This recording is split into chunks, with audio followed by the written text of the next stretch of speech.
Welcome to episode 4 of Les Histoires de Clare. Today's episode we're talking about Les Time at la Baie. Back in the 80s, 90s, and the early 2000s, if it was the weekend in Clare, there was so many things to do, so many things to see, and so much fun to have. It was awesome. You could go to La Club d'Alance, La Club du Petit Ruisseau, La Club de la Pointe. You can go to La Rockin' Horse Lounge. Maybe you want to go to Le Chateau, or La Roche Bleue, or Le Gobelin, or La Ninth Lane Lounge. Maybe you want to go to La Legion, or maybe you want to go to Le Rock Palace. There was so many things to do, so many places to go. I mean, you could go to La Club, watch Les Grinders. You could go to Le Gobelin, watch a Yukon Jack. Something about Le Gobelin that would bring the best in Billy's voice. It was so amazing. And you haven't lived till you've seen Randy Baie get on stage au Gobelin, puis Born to be Wild. That was so awesome. Borderline, G-Strong, Shaky Jake, Sweet Tuesday, Liberty, Never, Juster 7, Secret Satellite, Glen Roche, Les Mustang, at La Rockin' Horse Lounge. I'm on my way. You go to La Tavern where Neil Kewen would have his karaoke night on Thursday nights. I used to love going to karaoke night. I'd sing Barry Manilow's Copacabana. Everyone on the VLT, Les Swinging Bells, would stop playing the Swinging Bells and would watch me on stage. I mean, La Tavern was the best. They even had exotic dancers for a little while. What? You had the stripper down Matagan? That's right. That's how awesome it was. La Tavern was rockin'.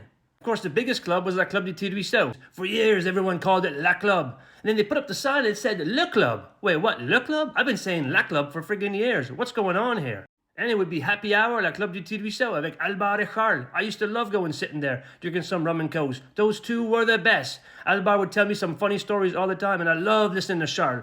Or maybe they listened to me, I'm not sure. The biggest Saturday nights at the club, like Les Grinders or whoever was playing. At the end of the night, the friendly bouncer, Denis Bonafin, would always kick me out. That's okay, Denis. Je gagne au Gobelin. Elaine will let me in. So I'd go to the Gobelin and watch 57 Chevy or G-Strong or Borderline or whoever was playing. The Gobelin was always packed. Small room, but a lot of people. Even the bowling alley had the Ninth Lane Lounge with Neil. I used to love going to Ninth Lane Lounge when Neil was there. I didn't bowl, but every time I got a rum and coke from Neil, I was throwing a strike. But not everybody wanted to go to the Rock Palace or the Chateau or La Rockin' Horse Lounge. Some people wanted a more quaint, quiet drinking environment, somewhere where they could just play cards and shoot the shit. And that's why we had unlicensed drinking establishments. We called them Les Bootlegger. It wasn't like they were Al Capone bringing in barrels of Seven Seas rum from across the border or cases of stolen Alpine beer from New Brunswick. I mean, bootlegger makes them sound like it was a saloon with a piano player and all that. No, just a bunch of people smoking cigarettes at a table playing them to pick.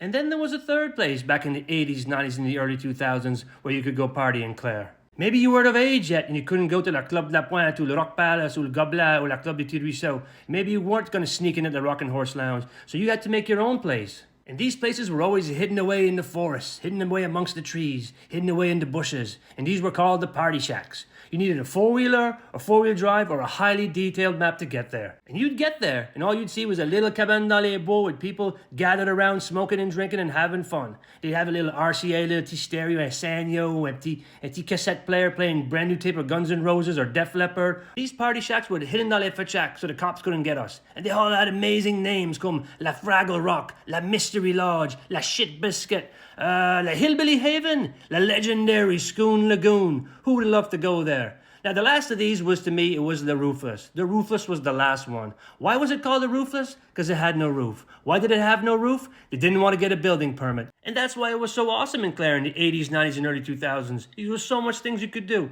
De La Club d'Alance, à La Rock Bleue, à La Schoon Lagoon, à La Fraggle Rock, à La Shit Biscuit, à La Rockin' Horse Lounge, à La Rock Palace, au Chateau. So many places to go. You could even go to a bootlegger if you wanted to. It was so awesome.